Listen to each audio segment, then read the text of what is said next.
My father was standing in the kitchen with my acceptance letter in his hand when I walked in from my shift at the coffee shop. He had found it.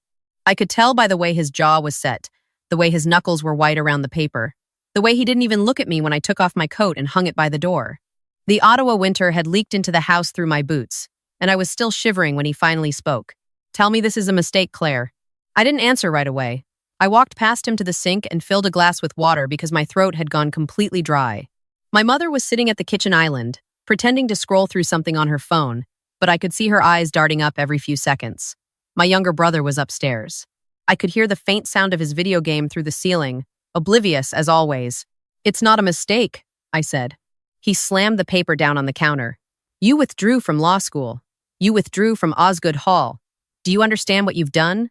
Do you understand what I had to do to get you that spot? I didn't ask you to do anything. That's the problem, Claire. You never ask. You never think. You just do whatever ridiculous thing comes into your head and expect the rest of us to clean up after you." I set the glass down slowly. I had rehearsed this conversation in my head 100 times over the past 3 months. In the walk-in freezer during my break, on the bus home at 2 in the morning, in the tiny bathroom of my parents' beautiful Rockcliffe Park home where I still lived at 26 years old, because my father insisted a proper young woman didn't move out until she was married. I had rehearsed every version of it. And now, standing there, none of my rehearsed words mattered. "I'm not going back." My mother made a small sound from the island. My father closed his eyes like he was in physical pain. "You are throwing away everything," he said. "Everything I built, everything our family stands for. For what? So you can play with your little paints in some rented studio downtown? Claire, you are a Beaumont. You are the daughter of Daniel Beaumont, senior partner at one of the most respected firms in this country, and you want to tell people at dinner parties that you're a painter?" "I want to tell them the truth," I said. "I'm an artist. I've always been an artist. I tried to be what you wanted. I tried for 6 years. I can't do it anymore." "Then don't do it in my house." "There," he said it. Just like that. The words I had been waiting for and dreading for half my life. My mother stood up from the island like she might intervene, but my father raised a hand without looking at her, and she sat back down. "Daniel," she said quietly. "No, Margaret. She made her choice. Let her live with it." He turned back to me, and for a moment his face softened, and I thought maybe he was going to give me one more chance, one more opening. Instead, he said, "Get out, Claire. Pack a bag and get out of this house. And don't come crawling back when you figure out that the world doesn't want your pretty pictures." My hands were shaking. I nodded once. I went upstairs. I packed a duffel bag and a backpack with what I could carry, most of it clothes, some of it the small wooden box of brushes my grandmother had left me when she died. I left everything else. The furniture, the jewelry my mother had given me for graduation, the laptop my father had bought for law school. I didn't want any of it. When I came back downstairs, my brother was standing at the bottom of the staircase. He was 17, tall, and he had the same cold Beaumont eyes my father had. "You're really leaving?" he said. "Yeah." "Good. You're embarrassing us." I remember looking at him for a long second and realizing I didn't know him. I didn't know any of them. They were strangers in matching clothing who happened to share my last name. I walked past him, past my mother who wouldn't meet my eyes, past my father who had already moved to his study, and I stepped out into the February cold with everything I owned on my back. I called my friend Nadia from the end of the driveway. She lived in a tiny one-bedroom in Hittenburg, and she said yes before I even finished the question. That night, I slept on her couch under a wool blanket that smelled like cinnamon tea, and I stared at the ceiling and waited to feel devastated. But the feeling never came. What came instead was something I hadn't felt in years, something so quiet and strange that it took me hours to recognize it. It was relief. The first few months were harder than I want to admit. I kept my job at the coffee shop on Wellington Street and picked up another one at a gallery downtown, not as an artist, just as the person who worked the front desk and wiped fingerprints off the display cases. I slept on Nadia's couch for 6 weeks before I found a bachelor apartment above a Vietnamese restaurant in Chinatown. The apartment had one window that looked out at a brick wall and a radiator that clanged every night at 3 in the morning, and it was 300 square feet, and the rent ate more than half my paycheck. But it was mine. I painted in that apartment every night after my shifts. I painted on canvases I bought at the discount art store, and when I ran out of money for canvases, I painted on cardboard. I pulled out of the recycling bin behind the restaurant. I painted my mother's hands.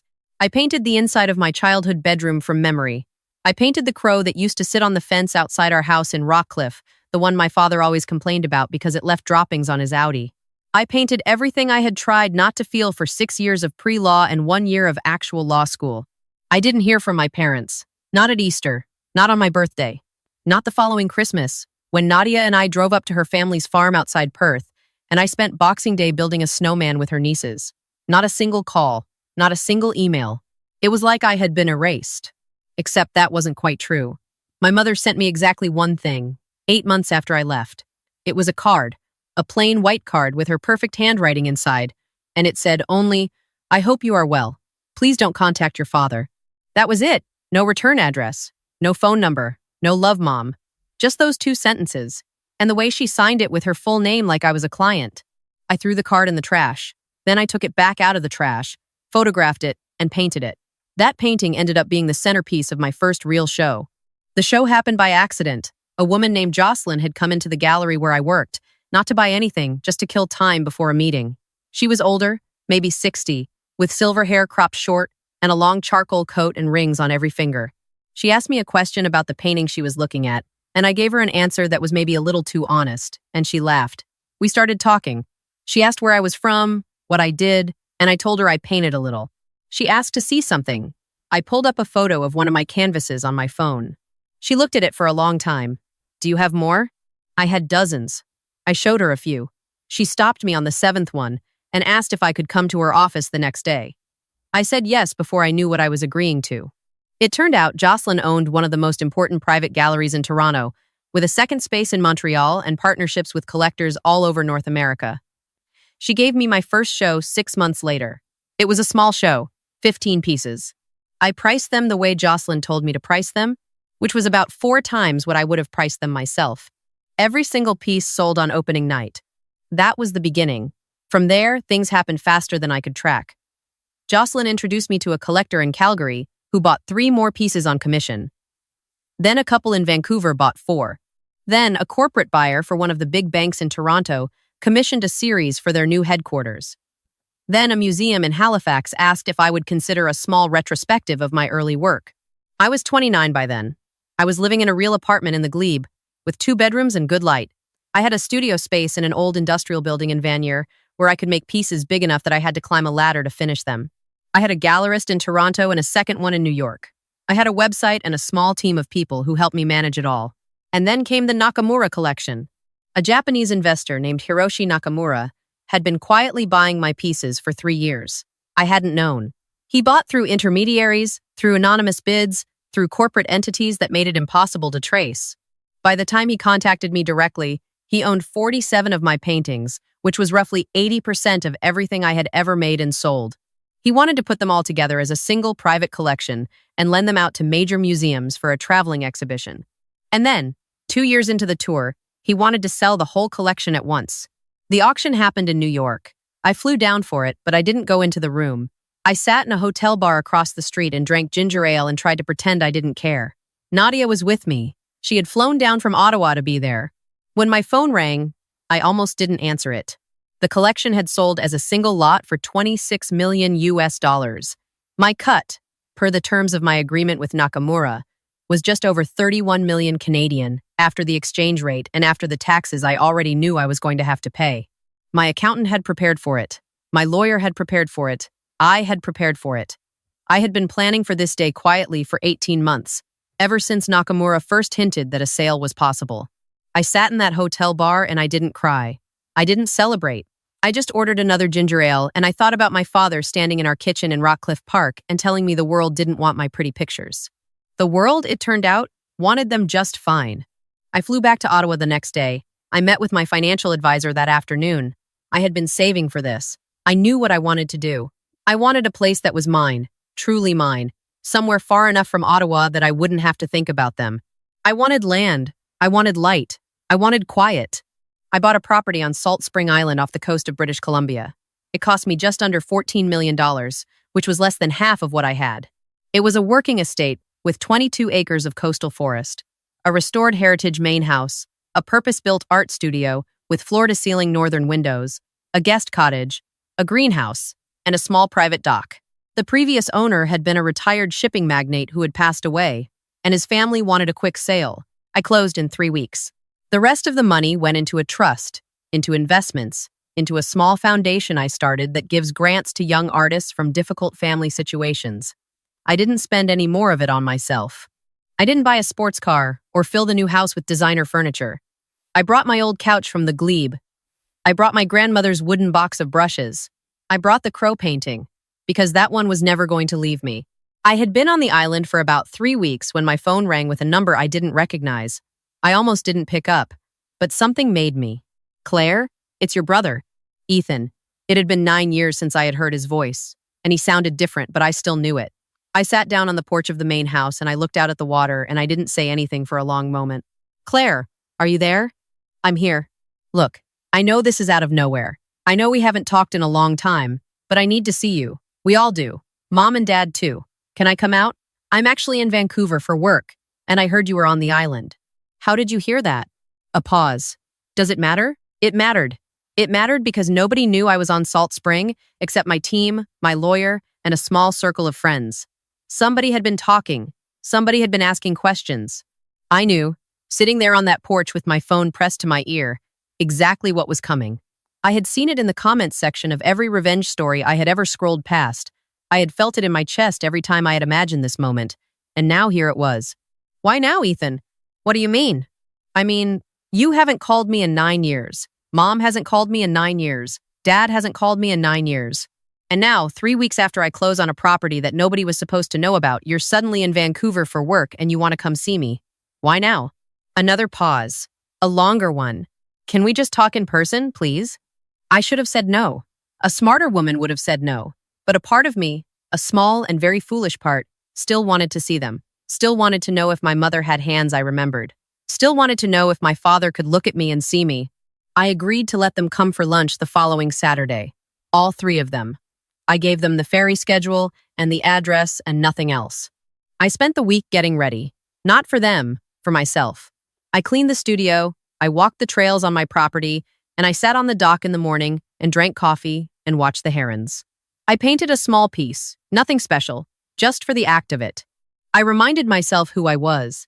I was Claire, and I had been Claire for 9 years, and no one crossing a ferry from the mainland was going to change that. They arrived at 11 on Saturday morning.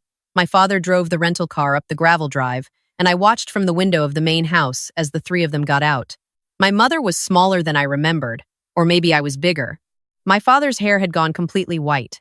Ethan was a man now, 26, in a suit that was slightly too big for him. They all looked around at the property with expressions they were trying hard to keep neutral. I opened the door before they knocked. Come in. The lunch was catered. I hadn't wanted to cook for them. We sat at the long table in the dining room, and for a few minutes nobody knew what to say. My mother kept touching her necklace. My father kept looking at the art on the walls, my own pieces he had never seen. Your home is beautiful, my mother finally said. Thank you. Claire, my father said, and he cleared his throat, and I could see him gathering himself. Claire, I think I owe you an apology. I waited. What I said to you that night. Getting out. The way I handled it. I was angry, and I was disappointed, and I said things I shouldn't have said. I've thought about it a lot over the years, and I want you to know that your mother and I have both regretted it deeply. It was a good speech. He was a lawyer. He had been preparing that speech for 9 years, or maybe just on the ferry that morning. I couldn't tell. Thank you, I said. That's good to hear. My mother exhaled like she had been holding her breath. Ethan shifted in his seat. So, my father said, and now we were getting to it. Now we were finally getting to why they had come. We wanted to talk to you about something else as well. It's a difficult thing to bring up, and I wish we were doing it under better circumstances. But your brother has found himself in a bit of a situation. Ethan's face went red. He looked down at his plate. He made some investments that didn't go the way he planned, my father continued. He borrowed against some assets, and the market moved, and he's in a position now where he needs to make things right fairly quickly. We've looked at everything we can do on our end. Your mother and I are not in a position to help him fully. The firm had a difficult few years. We made some partner buyouts, and our liquidity is not what it used to be. We're talking about a figure that would be, frankly, crippling for us. How much, I said. 3.2 million. I didn't say anything. I set my fork down. I looked at my brother, who wouldn't look at me, and then at my mother, who was staring into her water glass, and then at my father, who was watching me with the same focused, hungry expression he used to have when he was about to close a case. Claire, my mother said softly, we hate to ask, but you've done so well. Anyone can see it. And he's your brother. He told me I was embarrassing the family when I left. She flinched. He was 17. He didn't understand. Dad told me the world didn't want my pretty pictures. My father's jaw tightened. I was wrong. I've said I was wrong. Yes, I said. You said you were wrong. After a woman in Toronto told you I was wealthy. After my brother tracked me down to Salt Spring Island 3 weeks after I bought this property. Funny timing, isn't it? Nobody answered. I want to be really clear about something, I said. I kept my voice very calm. I had imagined this moment for 9 years. And I had imagined myself yelling. I had imagined myself crying. I had imagined myself throwing a glass of wine across the room. But now that I was here, I didn't want to do any of those things. I just wanted to say what I had come to say. I spent 9 years without any of you. I spent the first year sleeping on a friend's couch because I had nowhere else to go. I spent the second year eating rice and lentils because that was what I could afford. I spent the third and fourth years working 2 jobs and painting in a room so small I could touch both walls at the same time. Not one of you called. Not one of you wrote. When I tried to reach Mom on her birthday in my 4th year away, she let it go to voicemail. I know she did, because it rang 4 times and then cut off. And my mother never lets a call ring 4 times unless she's deciding not to answer it. My mother's eyes were wet now. I didn't become an artist to prove anything to you. I became an artist because it was the only thing that felt true. And I got lucky and I worked hard, and things happened for me, and I'm grateful for all of it. But none of that was for you. None of that belongs to you. And the money especially, does not belong to you. Claire, my father started. No, let me finish. You came here today because you thought I owed you something. Because you thought I would feel guilty or grateful or nostalgic or whatever you thought I would feel when you walked through that door. You thought blood was going to do the work you weren't willing to do yourselves for 9 years. And I understand. I do. It's a reasonable bet. Most people would feel those things. But I'm not going to be giving Ethan $3.2 million. I'm not going to be giving him $300,000 either. I'm not going to be giving him anything. Ethan looked up at me for the first time. Claire, come on. If you're in trouble, Ethan, you should talk to a bankruptcy lawyer. Dad knows several. If Mom and Dad can't help you and I can't help you, then you'll have to do what I did when I had nothing. You'll have to figure it out. That's cold, my father said quietly. It's honest. You used to like honesty. We sat there for another minute. Nobody touched their food. My mother was openly crying by then, though very quietly, the way she had always cried, without making any sound. My father had his hands folded in front of him like he was about to give a closing argument, but he didn't say anything else. Ethan looked like he wanted to be anywhere else on earth. I think you should go now, I said. They went. They didn't say goodbye.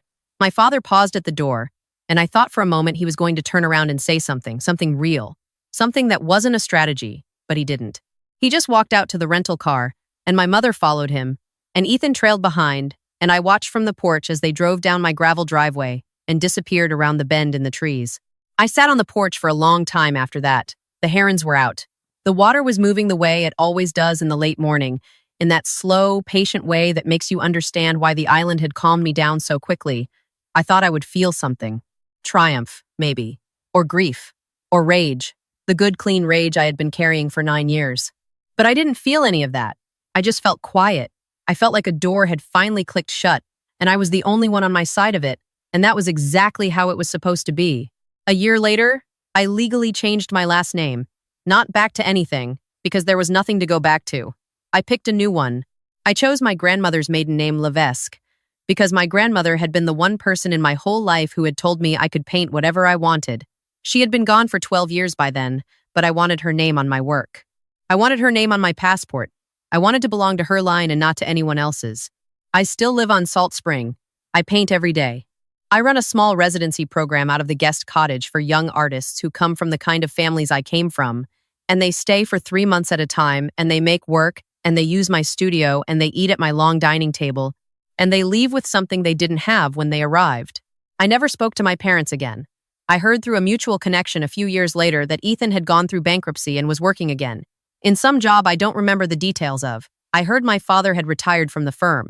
I heard my mother had taken up watercolors, which I admit made me laugh out loud when I heard it. I hope she enjoys them. I hope she paints whatever she wants. Sometimes people who know the story ask me if I regret it. If I ever wish I had given Ethan the money, or let my mother in a little, or called my father before he got too old, and I always tell them the same thing. Love is not a debt you owe the people who gave you their last name. It's something you grow with the people who stay. And the people who stayed with me, The friends and the mentors and the strangers who turned into family, they're the ones who got the best of what I have. The Beaumonts, whoever they are now, they don't live in my paintings anymore. They don't live in my house. They don't live in my name. They just had to find out, the way I had to find out, what it feels like on the other side of a door that finally closes.